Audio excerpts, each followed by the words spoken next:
बादशाह अकबर का दरबार हमेशा की तरह अपने चहल पहल में डूबा था। बीरबल कुछ दिनों के लिए राज्य से बाहर थे और उनकी अनुपस्थिति में एक नया दरबारी, जिसका नाम था पंडित मायादास, अपनी अद्भुत शक्तियों का दावा कर रहा था। उसके पास एक पुरानी चमकती हुई तांबे की गेंद थी, जिसके बारे में उसका कहना था कि वह भविष्य देख सकती है। एक दिन मायादास ने घोषणा की, जहांपनाह, मेरी यह गेंद आज एक भयानक खतरे की ओर इशारा कर रही है। मुझे दिख रहा है कि कल दोपहर तक आपके शाही खजाने से कुछ बहुमूल्य चोरी हो जाएगा। दरबार में सन्नाटा छा गया। अकबर ने पूछा, क्या तुम निश्चित हो पंडित जी? हमारा खजाना तो इतनी सुरक्षा में रहता है। मायादास ने गंभीरता से सिर हिलाया।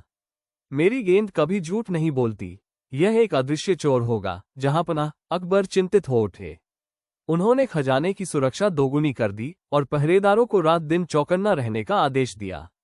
पूरी रात बादशाह को नींद नहीं आई। वे लगातार खजाने के बारे में सोचते रहे। अगले दिन दोपहर हुई, लेकिन कुछ भी चोरी नहीं हुआ। अकबर ने राहत की सांस ली, लेकिन तभी एक पहरेदार हौंकता हुआ आया। जहांपनाह, खजाना सुरक्षित है, लेकिन आपके शाही बाग से सबसे दुर्लभ, रात में खिलने वाले काले गुलाब चोरी हो गए हैं। अकबर भौंचक के रह गए। काले गुलाब उनके लिए अमूल्य थे, क्योंकि वे केवल कुछ ही दिनों के लिए खिलते थे और बहुत दुर्लभ थे। ये पंडित मायादास की भविष्यवाणी से बिल्कुल अलग था, फिर भी चोरी तो हुई थी। पंडित मायादास ने मुस्कुराते हुए कहा, देखा जहांपनाह, खतरा तो आया, बस उसका रूप थोड़ा बदल गया। अब मुझे दिख रहा है कि इन गुलाबों को वापस पाने के लिए एक विशेष प्रकार के ताबीज की आवश्यकता होगी, जो केवल मैं ही बना सकता हूँ। लेकिन उसके लिए तभी दरबार में बीरबल का प्रवेश हुआ।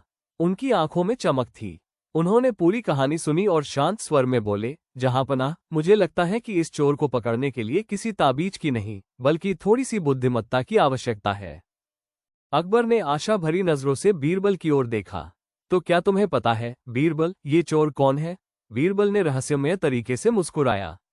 हाँ जहांपनाह, और मुझे ये भी पता है कि चोर ने गुलाब क्यों चुराए, और अगली भविष्यवाणी क्या होने वाली है।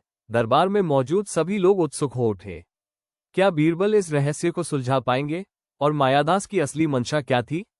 सस्पेंस बना हुआ था। अगर आप जानना चाहते हैं कि आगे क्या हुआ और बीरबल ने कैसे इस रहस्य को सुलझाया, तो पूरा वीडियो हमारे YouTube चैनल पर हिंदी में देखें।